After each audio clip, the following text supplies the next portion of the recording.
Meredith Gorman here in the PNC Bank Sports Studio, joined today by Zach Cox. And Zach, there's been so many moving parts with the Patriots right now, and another big announcement this morning. Patrick Chung announcing his retirement from football. How are the Patriots going to possibly fill the spot that he's leaving behind? Yeah, Patrick Chung was an incredibly important player for the Patriots really over the last decade plus, basically ever since he came back from Philadelphia for his second stint here with the Patriots. Won 3 Super Bowls, was an extremely versatile defender, played safety, played linebacker, played in the slot, really wore a lot of hats for that Patriots defense. So Bill Belichick has said in the past, it's really tough to replace a guy like that, but the Patriots are reasonably well positioned to replace Chung now, just with what they have on their current roster. Chung did not play last season, opted out of the season due to COVID-19 concerns, and Adrian Phillips and Kyle Duggar, 2 hybrid safety linebackers, both played pretty well in his absence. The Patriots also went out and got another versatile defensive back in Jalen Mills in free agency from the Philadelphia Eagles. So Chung is going to be a loss. I mean, from a leadership perspective, from a versatility perspective, from a toughness perspective, but the Patriots do have the pieces on their current roster to reasonably replace him.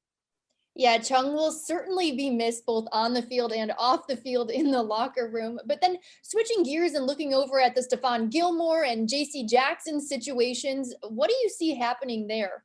Yeah, still a lot of question marks with this Patriots cornerback group. Really questions with the Patriots' top 3 cornerbacks because Stephon Gilmore only owed $7 million in salary this coming season. Hard to imagine him playing for that number, just given his pedigree, the fact that he was a defensive player of the year just 2 years ago, still a very good player when he was healthy last year. So something is probably going to need to happen with that, whether that's a contract extension or contract reworking with the Patriots or whether that's a trade.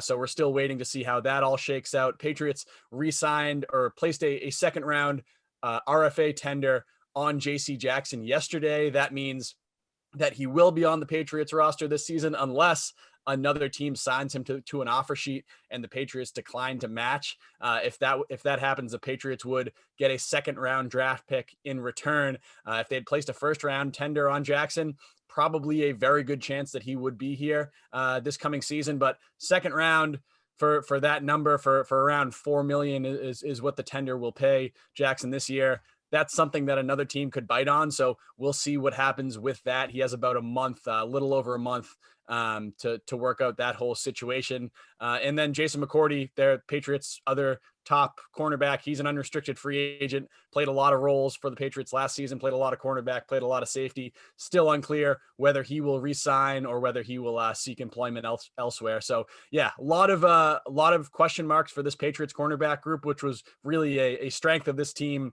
really over the last 3-4 years. So very interesting to see how all this shakes out.